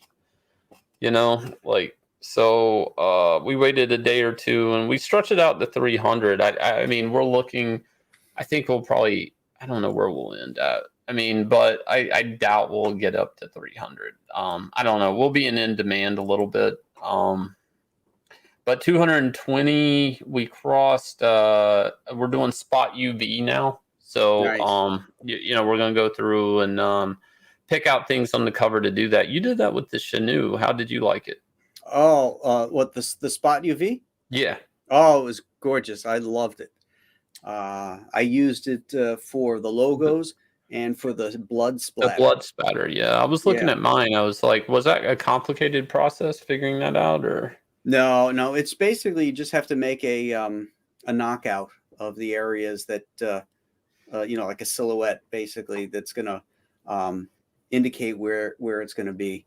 It's pretty easy. Especially if you put, like, for me, I put the blood on a layer, so I had that as a separate layer, and the logos are on a separate layer, so it's very easy to, if you do it that way, it's easy to separate it. Yeah. So we're definitely doing that on the covers. I got to go through and figure out what I for like the main cover. I'm probably gonna spot UV Alex and the logo and everything else be pushed back. So the John Malin cover with the blood spattering, big bulbs of blood kind of flying towards the camera, I'm probably going to do those and things like that, try to give it more of a 3D effect. Yeah, I guess I never thought of spot UV before because I never had it printed on anything of mine, but you really have to think of it as like a 3D effect almost, right? Yeah, but it's also a textural thing, particularly if you have like a matte finish on your cover and then Hmm. you have that gloss. It just It feels luxurious good. is the only Yeah. word I can think of. It feels Yeah, my luxurious. copy of Chanu looked beautiful. Like Oh, I thank thought you. that was like one of the cooler covers I'd gotten through a CG campaign. Just the way you're, because with the blood, it really did work. Like as with that finish. You had matte paper, right? In the interior, Well, no, for the cover that was the cover, matte. yeah, it was a Yeah, matte yeah. finish. Yeah. Yeah, I like that paper stock. It has a very nice feel. I Mhm. got the matte on my supplemental material, and I just love the feel of that paper. Yes. And you know what I'm doing also on the interiors on Alien Alamo? Almost every book has that gloss paper, but there's Hmm. also a paper stock called satin finish, and it still has a coated. It's still a coated stock, but it doesn't have that high gloss. Because like if you're reading one of these comics and the light catches it, you've got reflection all over it, and sometimes you got to angle your book to get that, depending where your light is. And when you used to read old newsprint comics, there was never any reflection. It was just so, Yeah. and I like that. I don't like to have all this reflective light ruining the artwork. So I'm going to upgrade the paper to a satin finish. Yeah, people think paper stock doesn't matter that much to artists, but I think I think Art Chiarello Mike Chiarello was telling me the story because he had worked on the Mobius Silver Surfer 2-issue story they did through Epic, Mm-hmm. and he was saying like that paper stock Mobius insisted on, like he really wanted that whatever newsprint paper stock, like I Yeah, think it was Marvel. straight newsprint. Yeah, Marvel was like, no, we'll do better for this, and he's like, no, I want this paper stock, like Interesting. and it's weird too because if you look at it, like Marvel's been reprinting it ever since he Mm-hmm. passed. They reprint it now, and they'll do it on nice like glossy paper, and there is a charm to that paper stock. When I look back at it, I do like that. I I think don't. Mobius colored it knowing that because he was used to coloring on high quality paper in the European editions. And if he asked for that, he used the technique to take advantage of the absorption of that paper. Mark Chiarello's name was listed in the credits on that. Was it? Like yeah, and I asked him about it. He's like, "Yeah, no, I worked on it," but he didn't say he colored it, so I don't know what he did exactly. Oh, maybe he was art director on it. No, because he was doing some coloring on certain books at Oh, okay. whatever time because he colored the original Hellboy book for Magnolia. I thought Mobius colored that one. Yeah, No. I sometimes I think that too, and then I remember seeing his name in it, and I remember asking him about it, but he was just talking about the paper stock thing. Gotcha. I'm not sure what he actually did. I mean, I kind of want to assume he colored it, but maybe he didn't. I had the joy of him coloring me a couple of times on some covers of DC. Chiarello. Yeah, his color sense is great. He just sent me his baseball book. Is that coming out? Like, The is it baseball book done? came out, but now he's got Okay. the monster book coming out, A to Z Monsters. Yeah, yeah, Yeah, that's the one that's funding right now. yeah. Yeah, I'm gonna get that one too. Yeah, he's been Looks so working on that charming. baseball book for like years, Yeah, right? it's Like, beautiful, yeah. Yeah, beautiful. he's a great painter. Talented, Hmm. talented artist all around. Yeah, and a good guy too. Real good Oh guy. yeah, yeah, yeah, yeah, yeah. Yeah. All right, my friend. Anything else you want to say tonight to the fans while we have them Mm, here? No, it was just good hanging out with you, Graham. I mean, Yeah, we've been on streams absolutely. before, but it was great talking to you, especially about comic stuff. It's my favorite subject, practically. That and monsters, right? That and monsters. That's right. My two wheelhouses. Yeah. But yeah, I want to thank you, Shane, for coming on and telling us a little bit about your background, so we got to know you a little bit better, and how you approach storytelling is always important to me. And I know that this is going to be an awesome book because Starlight Cats was an awesome book. Thanks. I can't wait to get this one. Yeah. Thanks. Yeah. Alien Alamo's looking awesome, by the way. Well, thank you. Yeah. Every time I see it, it makes me think of Johnny Quest, though. Like, and I love it. Well, that's a good. I'll take that. Yeah. I'll definitely take that. Yeah. But everybody in the chat, we didn't. We should probably say hello to some folks here before we sign off. Dr. Mask's Retro Elixir is here. SDA is here. Kevin Thomas. Eric Hutfels. Uh-huh. A lot of regulars here.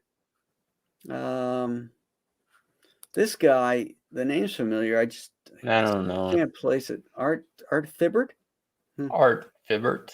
Thibbert? Is that it? Yeah. Fibbert. Yeah. How's it going, Art? Yeah. Checkpoint says, hey, let me see if there's any questions here for you, Shane. Probably not. Probably just people heckling me. Well, what about this? Shane's a strong person and an amazing artist, persevered through so much. Very humble. How about that? Thank you, Admiral, for your service. Thank you, Admiral. Yeah. No, I love drawing comics, and thank you guys for making it possible for us still to make comics. I mean, I think that doesn't get thrown around enough. You guys really do make these books possible. For Graham, for me, for Art, for everybody. Crowdfunding. Trust me, we think about it every day. You guys make it. We're keeping our art form alive, basically. Through crowdfunding, and you guys are very much a part of that. Absolutely. As Shane said, we're keeping the art form alive, thanks to you, and you're entrusting us. By it's not like you're going into a store, you give somebody the money, they give you the comic, and you walk out. You're giving us your trust and your money for months to hold on to it in the hopes that we're going to deliver a good product to you. And I can tell you for Shane and I that we definitely will, and we are working very hard at it because we love it, and we love you guys for supporting it as well. Yeah, I mean, and this is a beautiful thing that we got happening right now, and it's a very important thing because we're cutting out all the corporate bullshit, right? And this is about the art form and about storytelling. Mm-hmm. And I mean, for the most part, when you do a book like Alien Alamo or Chenu, I mean, there's no safety net of Batman is cool. When we'd work on Batman or Superman or whatever, I mean, we were standing on the shoulders of giants. So we had all the hard work done for us. I mean, we're doing all the hard work here, developing brand new IP and breaking numbers in crowdfunding that make people's heads spin. Even on the corporate level, they're like, wait, this is a brand new idea and it's making this. So everything we're doing here is revolutionary, and it's very much important because we are preserving, we're back to basics of taking blank paper and making cool shit, right? And not being told how or what to do. I mean, I never thought that well, I guess I did think that somebody would like a story about a father and son, in Texas, fighting these alien creatures. It's basically a Western, which are hard to sell, and sci-fi, which is another, tough thing to sell to publishers.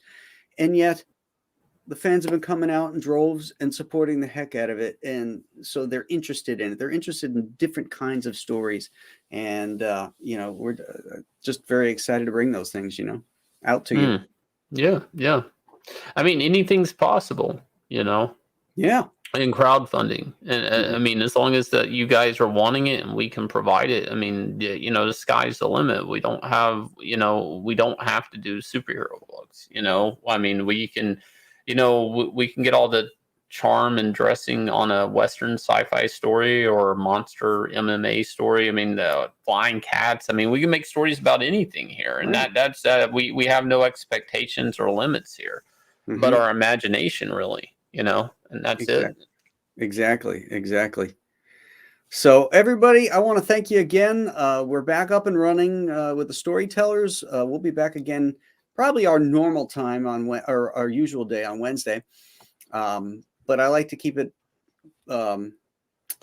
flexible for guests in case they, Have a campaign ending. I appreciate it. Oh, no, not at all. No, really. Again, I like to keep it flexible so that this will work out. Now, Shane's book, Inglorious Rex, closes tomorrow, but it will go into demand, right, Shane? Yeah, we're taking some stuff down though. So if you want the Kenneth Rocafort cover, the John Malin cover, you're going to want to go ahead and back those now. Those will be coming down. Oh, okay. All right. So you've got till tomorrow to get on board of that. So I suggest you guys check it out. The link is in the you know what? I'm going to put the link right here too, but the link is in the description of the show. So I'm also going to put it right here. There we go. So it's in the chat as well, but you can find it in the description. And thanks again for tuning in, gang. And we'll see you again next Wednesday. I'll see you tomorrow or Thursday for the professionals too. So, Till then, bye-bye now.